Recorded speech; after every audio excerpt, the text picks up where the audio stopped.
말씀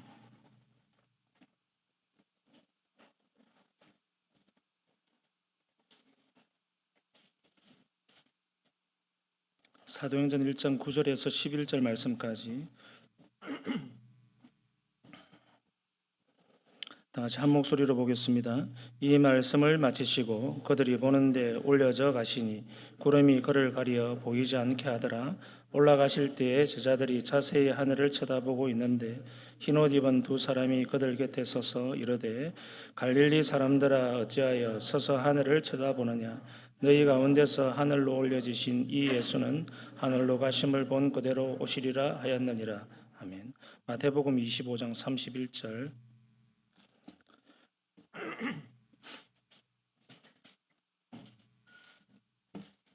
마태복음 25장 31절에서부터 46절까지입니다.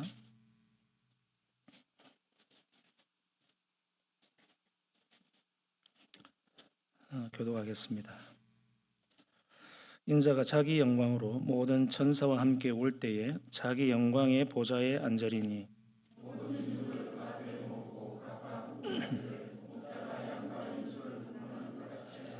양은 그 오른편에 염소는 왼편에 두리라.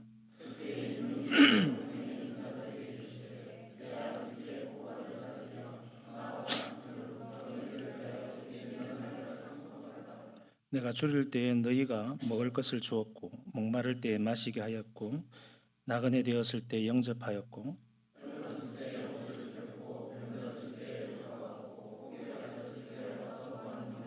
이에 의인들이 대답하여 이르되 주여 우리가 어느 때에 주께서 줄이신 것을 보고 음식을 대접하였으며 목마르신 것을 보고 마시게 하였나이까.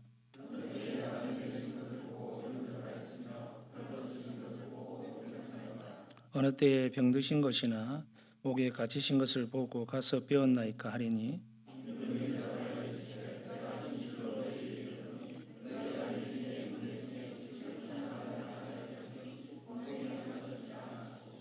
또 왼편에 있는 자들에게 이르시되 저주를 받은 자들아 나를 떠나 마귀와 그 사자들을 위하여 예비된 영원한 불에 들어가라.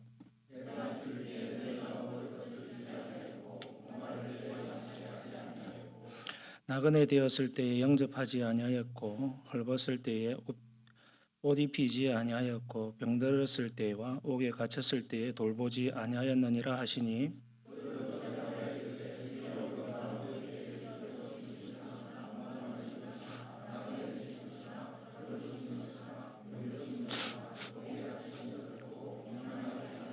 같이 읽겠습니다. 이에 임금이 대답하여 이르시되 내가 진실로 너희에게 이르노니 이 지극히 작은 자 하나에게 하지 아니한 것이 곧 내게 하지 아니한 것이니라 하시니 그들은 영벌에 의인들은 영생에 들어가리라 하시니라. 아멘. 오늘 또 하나님 은혜 가지고 이런 거 함께 하기를 바랍니다. 오늘은 예수님의 마지막 행적의 마지막 시간으로 말씀을 전하겠습니다.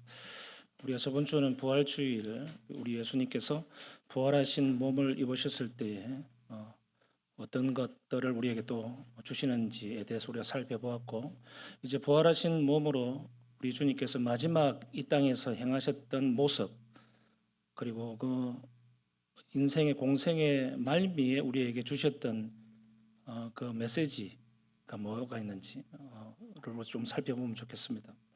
우리가 두 본문을 읽었는데요. 사도행전을 보면 사도행전에 이제 소위 말해서 성천 사건이 나옵니다. 예수님께서 부활하신 몸으로 하늘로 위로 올라가셔요. 그리고 구름이 가려져서 보이지 아니하였더라 이렇게 되어 있고 그리고 천사가 갑자기 두 천사가 나타나서 이야기를 하죠. 너희가 올라가신 그 예수님의 모습 그대로 나중에 다시 오리라. 이 말씀으로 해서 예수님의 부활하신 그 마지막 행적은 그렇게 해서 끝이 납니다. 제가 오늘 여러분에게 말씀을 좀 전하고자 하는 주요 메시지는 뭐냐 하면 그 부활의 몸을 입으신 우리 예수님께서 마지막에 그것으로 끝나버리지 않는다는 것입니다.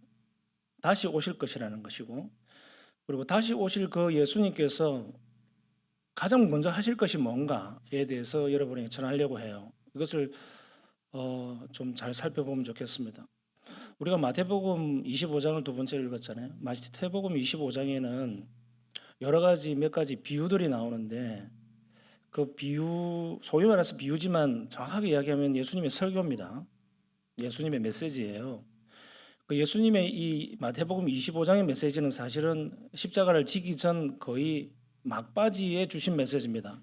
부활하시고 난 이후에 주신 메시지는 아니에요. 그럼에도 불구하고 제가 왜 마지막 행적으로 이 본문을 삼았느냐 하면 내용이 부활하신 예수님께서 나중에 다시 오셔서 하실 일들에 대해서 미리 알려주신 것이기 때문에 제가 오늘 중요한 본문으로 삼고 여러분에게 드립니다. 오늘 우리가 읽었지만 주요 메시지 줄거리를 간략하게 제가 다시 한번 여러분에게 알려드리면 예수님이 부활의 몸으로 다시 이 땅에 오실 때 소위 말해서 재림 때에는 그룹을 나누는 겁니다. 두 그룹을 나누는데 한 그룹은 오른편에 두고 한 그룹은 왼편에 두겠다 이렇게 합니다. 그리고 그 한편 그룹은 아마도 오른편인 것 같습니다. 읽다 보면 오른편이 양의 그룹이라고 이렇게 느껴집니다. 읽다 보면 왼편은 염소 그룹 이렇게 해서 양과 염소라고 하는 그 별칭을 붙여줍니다. 우리가 동물학적으로 보면 양이나 염소나 뭐가 다르겠습니까? 우리 한국 사람들은 염소탕을 훨씬 많이 먹지요. 염소가 훨씬 친숙하기도 하고 저도 어릴 때 염소를 키우고 했지만 성경에서 보면 염소는 예수님께서 염소라고 지칭한 그 그룹은 의인의 그룹 반대편에 있는 저주받을 자의 그룹으로서 칭하고 있습니다. 읽다 보면 그렇게 느껴져요. 알 수 있습니다. 그리고 양의 그룹은 의인의 그룹이라고 이야기를 합니다. 예수님이 부활하신 몸으로 재림하여서 오셨을 때 이 일부터 하신다는 거예요. 근데 왜 하시는가? 예수님이 갑자기 이제 이렇게 이야기합니다. 한편 그룹에게 이것은 오른편에 있는 양의 그룹에게 이야기하는 겁니다. 사실은. 그래서 내가 줄이었을 때 먹여 주었다. 이렇게 이야기합니다. 그리고 내가 목말랐는데 마실 것을 주었어. 내가 나그네 되었을 때 너희들이 나를 영접했다. 내가 헐벗을 때 입을 것을 주었다. 내가 병들었을 때에 나를 돌봐주었다. 내가 갇혔을 때에 돌봐주었다. 이렇게 이야기하거든요. 그러니까 갑자기 그것을 듣고 있던 의인 그룹에서 반문을 합니다. 아니 주님, 우리가 언제 그런 적이 있습니까? 라고 하면서 언제 주님께서 줄일 때 먹을 것을 드렸으며 목마를 때 마실 것을 드렸고 나그네 되었을 때 우리가 영접하였으며 병들었을 때 우리가 돌봐야 줬고 갇혔을 때 언제 우리가 가서 면회도 하고 보았습니까? 라고 반문을 해요. 할 때 예수님께서 답을 다시 주십니다. 너희들이 나에게 직접 하지는 않았지만 극히 작은 자들에게 그 일들을 했기 때문에 그것이 곧 나에게 한 일이다. 이렇게 정리를 딱 해주셔요. 이것이 오늘 핵심 내용입니다. 그리고 반대편에 있는 염소 그룹에게도 똑같은 형식으로 반복을 해서 그 이야기를 합니다. 너희들은 내가 헐벗고 목마르고 나그네 되고 병들고 옥에 갇혔을 때에 아무것도 하지 않았다. 라고 하면서 이야기를 합니다. 그러니까 이 사람들이 반문하죠. 아니 주님이 언제 그런 적이 있습니까? 우리가 언제 또 그렇지 않은 적이 또 있기라도 합니까? 라고 막 부인을 하죠. 그럴 때 지극히 작은 자에게 너희가 그렇게 하지 않았기 때문에 곧 나에게도 안 한 거야 라고 하는 겁니다. 이 두 가지가 오늘 주 내용입니다. 자, 오늘 제가 여러분들에게 살펴보고자 하는 것은 제가 오늘 설교 노트 기록을 대지 상세하게 하지 않았어요. 우리가 한번 현실적으로 보자는 거죠. 여러분, 우리 기독교 신앙이 뭔가라고 한번 살펴보자는 겁니다. 그래서 조금 실질적인 이야기를 좀 하고 싶어요. 우리가 기독교 신앙을 잘못 받아들이면 예수 잘 믿고 천당 간다에 대해서 너무 집중하게 됩니다. 틀린 사실이 아니잖아요. 예수를 잘 믿어라. 여러분 부모님께서 돌아가신 분들은 정말 신실하게 믿다가 돌아가신 분들은 자녀들에게 마지막으로 대개 이런 유언을 하잖아요. 숨이 꼴딱꼴딱 넘어가면서 얘들아 정말 예수를 잘 믿어라. 내가 이거 하나만 남기고 갈게. 예수 잘 믿어. 이렇게 돌아가셨단 말이에요. 그런 유언을 받으신 분들이 꽤 있습니다. 주변에 보면. 그런 분들은 생각하기에 어떤 게 예수를 잘 믿는 것일까라고 생각하게 되잖아요. 부모님이 돌아가실 때 어떤 게 예수님을 잘 믿는 것이다라고 상세하게 안 가르쳐줘요. 숨이 꼴딱꼴딱 하는데 그런 거 뭐 일일이 어떻게 설명합니까? 근데 예수님을 잘 믿으라 하고 유언을 던져주고 가셨을 때에 기독교 신앙의 믿음이라고 하는 그 믿음, 뭘 우리는 어떻게 정의하고 있고 어떻게 느끼고 있고 어떻게 실천하고 있는가에 대한 이야기라는 것이죠. 오늘 본문이 지금 그와도 비슷한 맥락으로 이야기하고 있는 거예요. 자, 우리가 믿음이라고 하면 한국 교회에 그동안 우리의 믿음을 가르칠 때 제가 종종 이야기하는 것이지만 너무 한쪽으로 치우친 그 구원관으로 믿음을 이해시키고 가르칠 때가 참 많았습니다. 이것을 소위 말해서 구원파적 신앙관이라고 이야기해요. 구원파적 신앙관이 뭡니까? 믿으면 예수 믿으면 천국 간다. 이것은 성경이 이야기하고 있는 거잖아요. 근데 당신에게 그 확신이 있느냐를 물어요. 확신이 있습니다. 그래 정말? 그러면은 언제 당신이 예수 믿었어? 몇 날 며칠 어디서 어떻게 묻습니다. 아니 그 뭐 중학교 2학년 때 뭐 수련회 가서 그게 뭐 몇 월 며칠인데 무슨 요일인데 몇인데 뭐 이렇게까지 묻는단 말이죠. 그것까지 어떻게 기억하느냐? 그럼 당신이 구원받은 거 아니다. 그 중요한 사건에 대해서 당신이 기억도 하지 못하고 그 체험이 없는데 그것을 구원의 확신이라고 생각하느냐? 엉터리다 이렇게 해버리거든요. 구원의 확신이 있으면 구원을 받는다라고 하는 것은 성경의 가르침이 아니죠. 구원의 확신이 없어도 구원은 받습니다.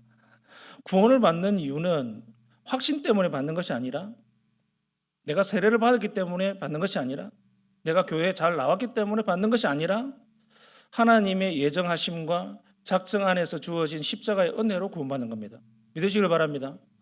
이거 하나밖에 없어요. 이것이 성경이거든요. 근데 우리가 믿음을 가르치려고 할 때에 우리의 의지나 우리의 생각이나 우리의 확신이나 우리의 지식을 많이 꺼내다 보니까 그것이 이제 교리화됩니다. 교리는 중요한 것이지만 우리가 교리를 통해서 구원받지는 못합니다. 교리로 따지려면 저는 바리새인보다 1000분의 1도 못 따라가요. 바리새파 사람들, 사도 바울도 바리새파에 남아 있었다면 교리는 저보다 한 1000배 정도는 잘 알겠지만 구원 못 받았을 겁니다. 그러나 예수님의 한편에 있었던 십자가상 한편에 있었던 강도는 교리를 거의 몰랐어요.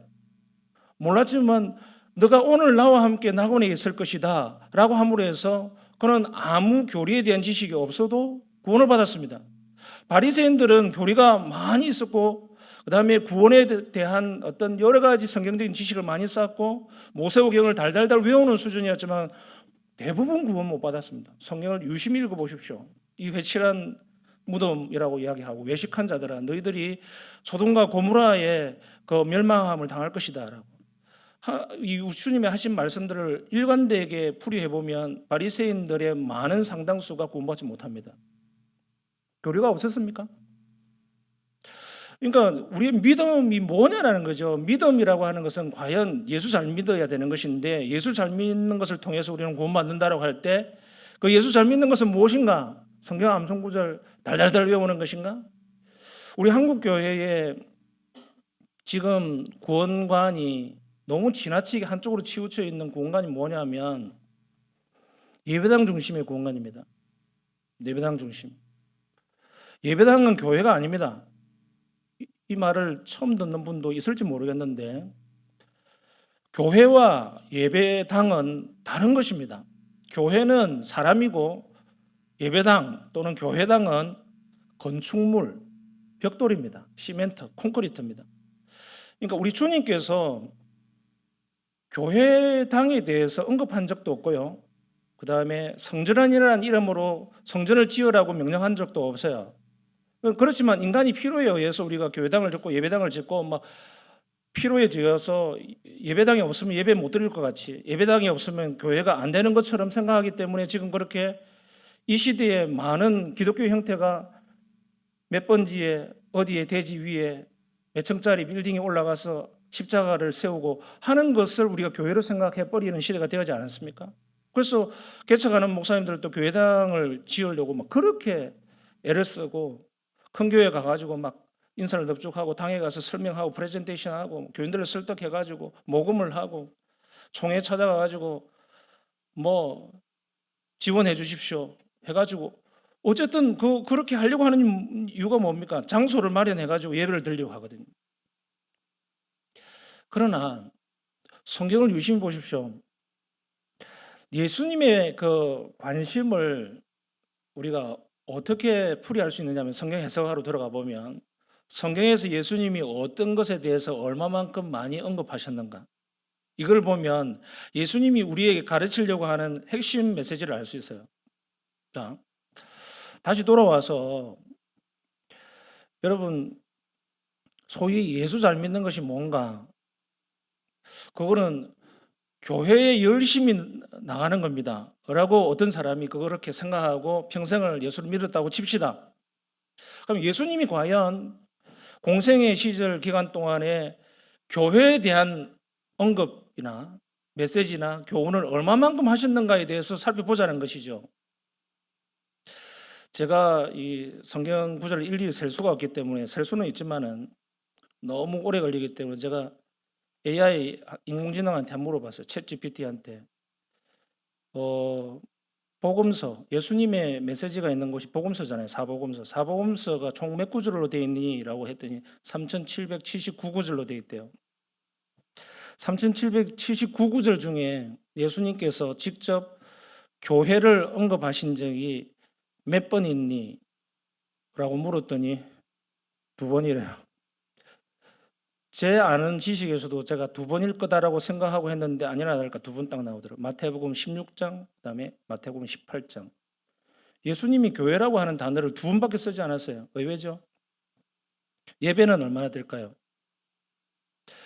제가 아는 지식의 예배의 지식은 한 3, 4번 될 것이다. 3번 내지 4번. 요한복음에 있고 마태복음에 있고 제가 그렇게 예상하고 챗GPT에게 물어봤어요.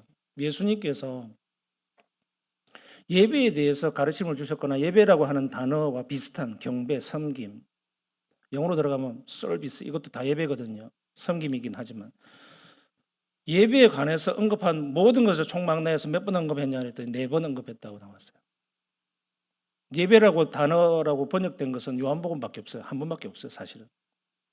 그러니까 무슨 말이냐면 자, 교회에 대해서 예수님은 공생의 3년 동안 2구절에 할애해서 3779구절 중에 2구절 0.001%가 채 안 됩니다. 예배에 대해서 0.001% 정확하게 계산을 해보니까 4구절, 3번 언급하고 4구절에서 언급했습니다. 복음서만. 어떻습니까? 의외지 않습니까? 기독교 신앙에서 우리가 중요하게 생각하는 게 뭡니까? 믿음이 좋으려면 소위 교회 열심히 댕겨야 된다. 새벽기도 열심히 나와야 된다. 주일 성수. 주일 성수는 뭘 뜻합니까? 예배를 열심히 드려야 된다. 제가 5월은 가정의 달인가 건너뛰고 6월 달부터 예배에 대해서 조금 메시지를 좀 연속 강의로 하려고 하는데 그때 조금 구체적으로 언급하겠습니다만은 예배 주일 성수 너무 중요합니다, 여러분. 예배에 심심함에 빠지거나 아무렇지 않게 생각하는 그 자체가 그 사람이 신앙을 드러내는 중요한 표지입니다. 이것은 말할 필요가 없어요. 그렇지만 그것이 우리의 구원의 핵심이냐 물어볼 때 핵심이 아니라는 거죠. 어떻게 알 수 있나요? 조금 전에 말씀드렸다시피 예수님께서 직접 우리에게 가르쳐 주셨을 때에 예배라든지 교회라든지 단어를 거의 언급하지 않으셨다는 겁니다. 우리가 소위 믿음이 좋다고 생각할 때 그것이 믿음의 중요한 잣대고 그것이 믿음을 가르는 너무 본질이고 정수였다면 예수님이 계속 그 말씀을 하시지 않겠습니까? 그러지 않았겠어요? 그러나 성경을 아무리 찾아봐도 예수님께서는 예배가 기독교의 정수다라고 가르치지도 않고 예배당, 교회 뭐 이런 용어를 거의 쓰시지도 않았다는 것에서 우리는 소위 말해서 예수 잘 믿는 것은 교회당과 예배하고는 별로 그렇게 깊은 상관이 핵심적으로 있는 것은 아니다. 자, 핵심적으로 있는 것은 아니다. 이 표현을 할게요. 깊은 연관이 있어요. 없는 건 아닙니다. 그러나 그것이 핵심이 아니라는 거예요. 자, 오늘 본문과 제가 연결해서 한번 해볼게요. 우리 주님이 정말 그것이 기독교의 신앙의 정수고 믿음의 본질이었으면 양과 염소를 갈라놓고 뭘 물었겠습니까? 김태길, 너 예배 몇 번 빠졌어? 이거 묻지 않겠습니까? 너 교회당에 얼마나 있었어? 제가 목사가 직업이기 때문에 교회당에서 제가 제일 오래 있어요. 제가 그걸로 따지면 여러분 저를 따라올 수 없습니다. 저는 예배당에서 그냥 오래 있습니다. 네. 여러분보다는 한참 오래 있습니다. 그걸로 따지면 저는 여러분보다 믿음이 여러 수십 배, 수백 배 좋은 거 아닙니까? 그리고 제가 직업이 목사기 때문에 제가 예배를 빠질 일이 없어요. 제가 빠지면은 예배가 인도가 안 되니까. 이런 재밌는 이야기가 있습니다. 아들이 엄마한테 주일 아침이 돼가지고 엄마 저 오늘 예배당에 가기 싫어요. 예배하러 가기가 싫어요. 얘야 그래도 네가 모태신앙인데 그러면 안 되지. 아니 그래도 오늘 너무 힘들어요. 제가 오늘 좀 쉬고 싶어요. 얘야 아무리 그래도 그렇지.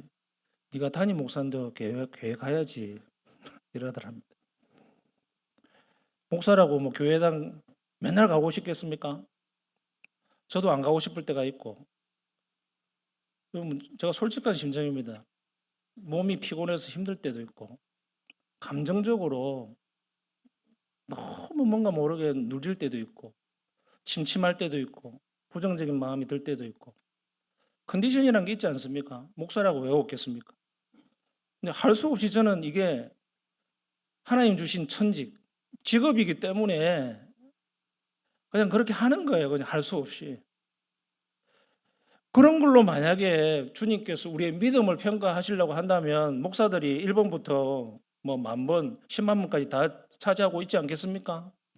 근데 우스갯소리를 보면은 그 목사들은 천국에서 상도 못 받고 저 어디에서 뭐 쓰레기 줍고 있고 청소하고 있고 뭐 그런 우스갯소리가 있는 것처럼 우리 주님께서 양과 염소를 갈라놓겠다. 그리고 양과 염소를 갈라놓고 거기에서 꺼내는 그 말씀에는 우리가 생각하다시피 종교성이나 신앙이 좋다라고 생각하는 그 어떤 비슷한 류의 질문을 하지 않습니다. 너 기도 얼마나 많이 했느냐? 너 헌금 얼마나 많이 했느냐? 너 목사에게 얼마나 선물 많이 바쳐가지고 목사를 조금 편안하게 하고 많이 도와줬느냐? 이런 거 없어요, 그게. 목사에게도 물을 수 있잖아요. 너 얼마나 큰 교회 했어? 너 얼마나 교회 성장시켰어? 처음에는 몇 명이었는데 나중에 몇 명으로 은퇴했어? 이런 걸로 치려면 우리 주님께서 그런 어떤 비유를 우리에게 힌트라도 조그만 어떤 비슷한 비유라도 하나라도 남겨놓으셔야 되는 건 아닙니까? 그래야 우리가 예수를 잘 믿죠. 근데 그 비슷한 어떠한 비유나 가르침도 없어요. 없는데 주님이 갈라놓고 하신다는 말씀이 그래요. 너희들 나를 먹였느냐, 나를 입혔느냐, 마실 거 줬느냐, 나를 영접했느냐, 나를 돌봐줬느냐, 나를 돌아보았느냐, 그 이야기를 묻겠다는 거죠. 여러분 이상하지 않습니까? 여기에서 우리가 우리 기독교 신앙에 한번 살펴보자는 의미입니다. 하나님 나라의 원리에서 제가 하나님 나라의 삶에 대해서 장시간 한 2달 동안 설교한 적이 있습니다. 한번 잘 돌이켜 보세요. 하나님 나라는 뭔가라고 할 때 이미 임했고 또 앞으로 완성될 나라 그렇게 얘기했잖아요. 영어로 하면 already but not yet이라고 했잖아요. 우리가 믿어서 사후 세계에서 갈 천국뿐만 아니라 이 땅에 하나님의 나라가 이미 임했다라고 하는 것은 하나님의 나라를 지금 신자로서 살아가고 있다. 그 이야기를 했잖아요. 그러니까 기독교 신앙은 사후 세계를 위해서 잘 준비하고 또는 뭐 잘 믿어 예수 잘 믿어가지고 사후 세계에 천국에 들어가기 위해서나 또 천국에 들어가서 그냥 소위 말해서 뭐 옛날 개털 모자 쓰는 것이 아니라 꽃갈 모자 쓰고 뭐 면류관 쓰고 금딱지 붙은 모자 쓰고 뭐 이런 게 아니라는 거죠. 어떤 나중에 사후 세계의 보상으로서 받는 구원관이 아니라 이미 임한 하나님의 나라, 이미 구원은 받았는데 너희들은 어떻게 살아갈래? 그 얘기를 지금 하고 있는 것이죠. 주님이 그것을 묻겠다는 겁니다. 근데 묻는 걸 보십시오. 유심히 보세요. 오늘 말씀해 보면 제가 32절을 다시 읽어볼게요. 마태복음 25장. 모든 민족을 그 앞에 모으고 각각 구분하기를 목자가 양과 염소를 구분하는 같이 하여. 여기서 말하는 것은 나라를 이야기하는 게 아니에요. 각각 모든 사람을 이야기하는 겁니다. 모든 열방의 모든 사람을 다 모아서 각각의 사람들을 각각으로 가르겠다는 이야기입니다. 양과 염소를 가를 때에 하나님이 가르는 원칙은 각 사람입니다. 그러니까 무슨 이스라엘의 지파로 나누는 것도 아니고 가족 단위로 나누지 않습니다. 그리고 교회 단위로도 나누지 않아요. 무슨 말이냐면 여러분에게 물을 때 예수님께서 개인으로 묻겠다는 겁니다. 너가 어느 집안 사람이니, 너 아버지가 목사였니, 장로니, 권사니, 안 묻는다는 거예요. 네 모태 신앙이었냐, 안 묻는다는 거예요. 너 언제부터 예수 믿었냐, 안 묻겠다는 거지. 그리고 너 어느 교회 다녔냐, 이것도 안 묻겠다는 거예요. 단체로 따지지 않겠다는 거예요. 아, 우리 교회는 너무 좋은 교회다. 왜 좋은 교회냐 물어봤더니, 아, 우리 목사님이 키도 크고 잘생기고 뭐 설교도 잘하시고 인자하시고 성품도 좋으시고 똑똑하시고 박사학위도 있으시고, 그런 거 소용없다는 것이죠. 끼어서 갈 수 없고 각자에게 모든 것을 각자를 중심으로 해서 가르겠다는 거예요. 그리고 그 질문도 각자에게 하겠다는 것이죠. 그래서 성경에 보면 각 사람이 행한 대로 심판할 것이다, 이렇게 되어 있잖아요. 각 사람이 행한 대로 심판할 것이다. 심판을 어떻게 합니까?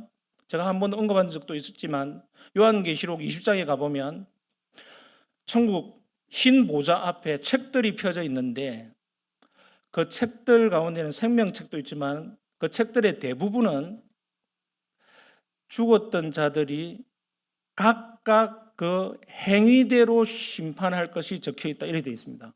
그 적혀 있는 대로 심판할 것이다, 이렇게 되어 있거든요. 그러니까 각 사람들이 모든 행한 일에 대해서 기록되어져 있는 책이 있다는 것입니다. 이것을 뭐 문자적으로 꼭 받아야 됩니까? 뭐 상징이 아닙니까? 말할 필요가 없습니다. 책이 아닌들 어떻습니까?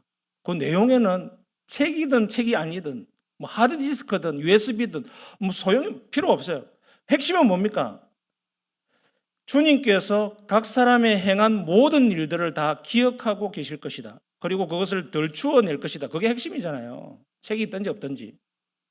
그것을 토대로 해서 양과 염소를 갈라놓고 묻겠는데 그 묻는 핵심은 뭐냐면 너 나를 먹이고 입히고 돌보고 섬겼느냐? 그걸 묻겠다는 겁니다.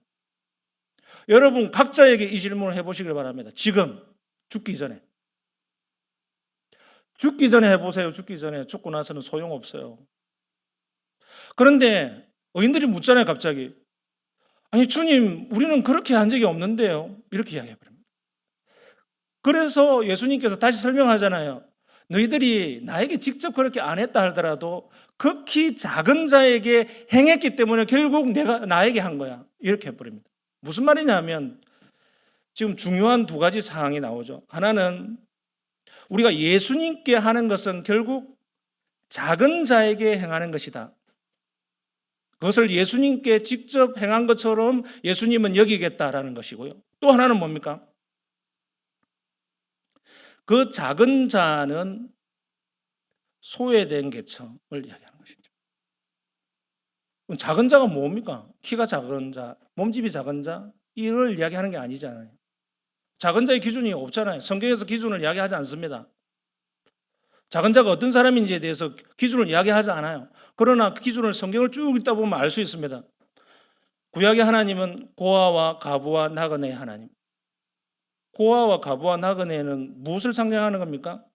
약자를 이야기하잖아요. 약자. 그럼 약자의 기준은 뭡니까? 뭐 수입이 1년에 100만 원 이하라야 됩니까? 뭐 70만 원 이하라야 됩니까? 뭐 중산층이라야 됩니까? 뭐 따질 수가 없어요. 약자는 누구냐 하면 상대적인 것을 이야기합니다. 여러분 이 자리에 앉아 계신 여러분들은 제가 얼마를 한 달에 버는지 제가 다 알지는 못합니다.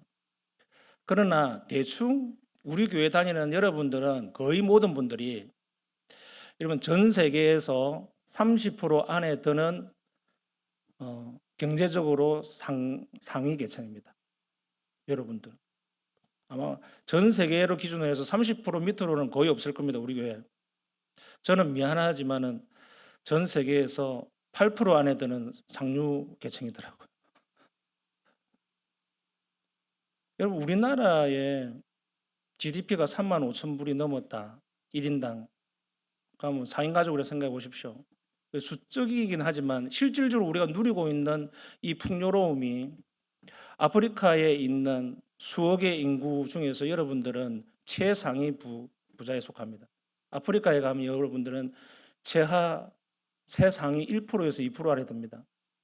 미국에 가면 여러분들은 뭐 중위권으로 떨어질지 모르지만 이것을 전 세계로 놓고 보십시오. 무슨 말이냐면은 여기서 약자라고 하는 개념은 상대적인 개념이라는 거예요. 그러니까 내가 나보다 약자는 내가 제일 약자고 내가 제일 못 사는 것 같고 내가 제일 힘들고 내가 제일 아프고 내가 제일 병들고 내가 제일 문제거리가 많고 내가 제일 기도 제목이 많은데 주님 내가 뭘 도와줄 수 있습니까? 누구를 도와줄 수 있습니까? 라고 물을 수 있잖아요. 저는 최근에 우리 교회에 아프신 분들이 참 많으시잖아요. 암도 많으시고 수술도 하시고 항암 치료 받으시고 막 지금도 암 치료 때문에 못 나오신 분들이 두 분이나 계신데 며칠 전에도 신방을 갔어요. 거의 뭐 음식을 못 넘겨요. 두 분 다.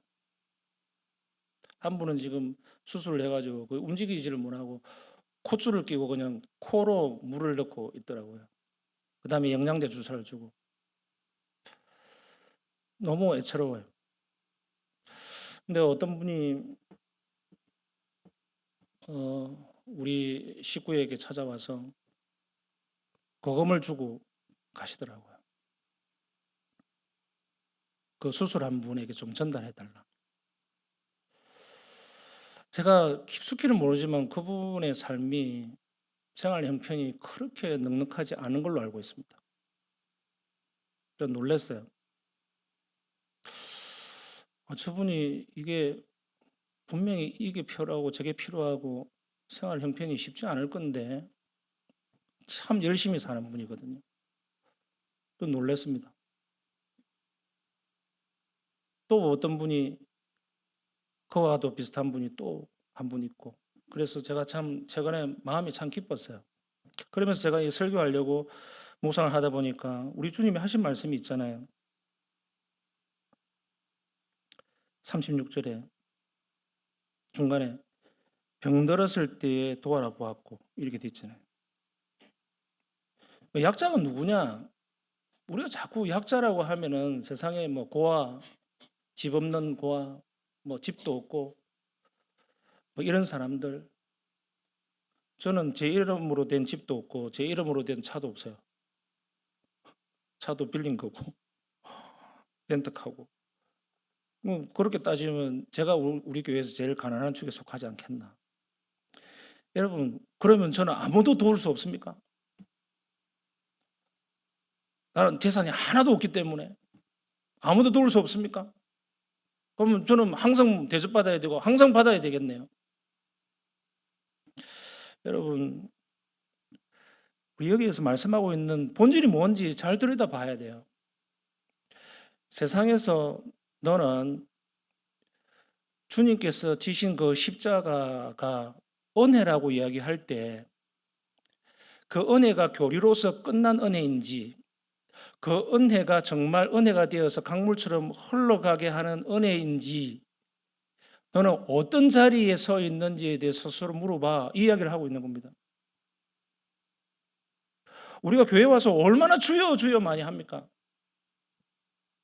뭐 교회에 막 구름대와 같은 사람들이 몰려들고 아름다운 음악과 아멘 소리가 떠나갈 정도로 기도 소리가 크고 금요 칠화 시간대마다 막 1,000명, 2,000명이 모여서 뜨겁게 기도하고 눈물로 기도하고 방언으로 기도하고 그렇게 했을 때 우리 주님이 하신 말씀이 고린도전서 13장에서 뭐라고 말씀합니까? 12장에서도 방언의 은사가 나오고 14장에서도 방언 통역, 치유 은사를 이야기하면서 그 중간에 뭐라고 넣어놓습니까?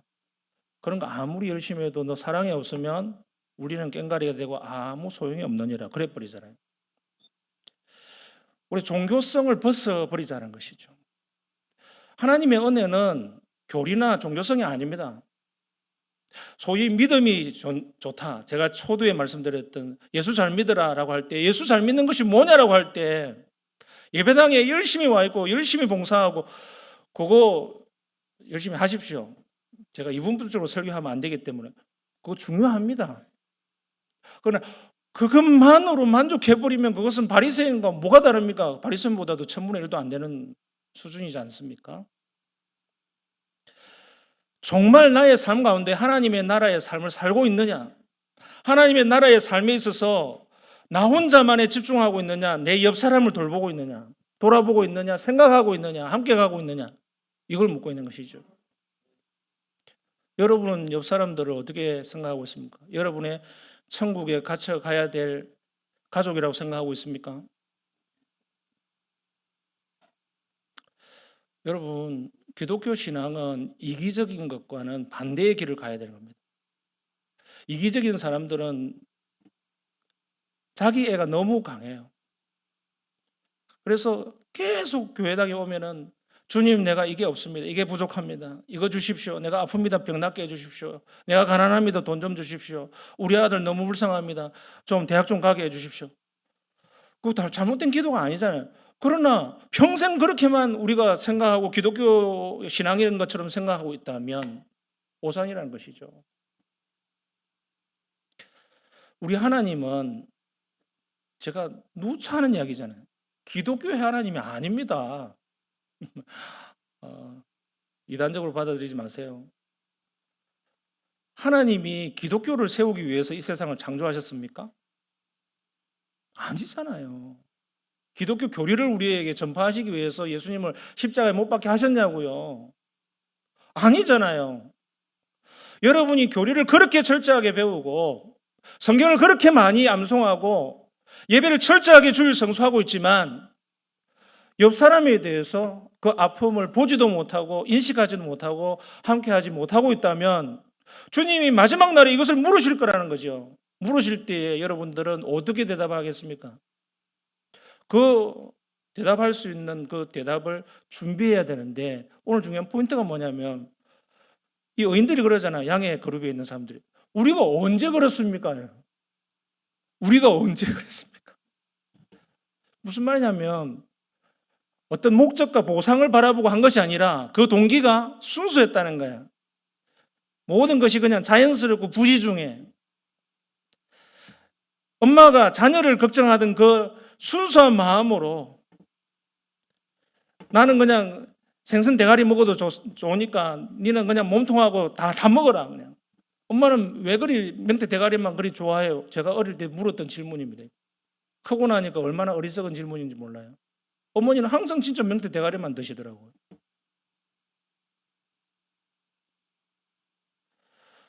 여러분 그게 얼마나 순수한 사랑입니까? 그냥 그 마음으로 그냥 아이를 사랑하니까 그렇게 했던 거 아닙니까? 아무것도 아닌데 여러분 주님 앞에 나와서 여러분의 삶 가운데에 하나님의 은혜가 흘러가게 하는 그 순수함 그리고 그 인간미. 인간미가 뭘까요? 예수님의 마음이 인간성의 핵심이잖아요. 예수님의 성품, 이 인간성의 핵심이고 인간미의 핵심이거든요. 예수님의 성품의 핵심을 보면 거기에 대접받으려고 하는 게 있습니까? 나는 도리어 섬기려 하고 많은 사람을 위해서 나의 몸을 주기 위해서 이 땅에 왔다. 라고 할 때 예수님의 모든 그 인간성의 핵심은 배려하고 주고 섬기는 것, 베푸는 것 아닙니까? 그런 식으로 보면 모든 성경 해석이 어려울 게 하나도 없어요. 마태복음 5장에 산상수훈을 보십시오. 오리를 가져가거든 십리를 가고, 왼밤을 치거든 오른밤을 치거든 왼밤을 돌려대고, 속옷을 달라거든 그것을 주고, 구하거든 주고, 꾸고자 하거든 거절하지 말라. 그것 아닙니까, 여러분?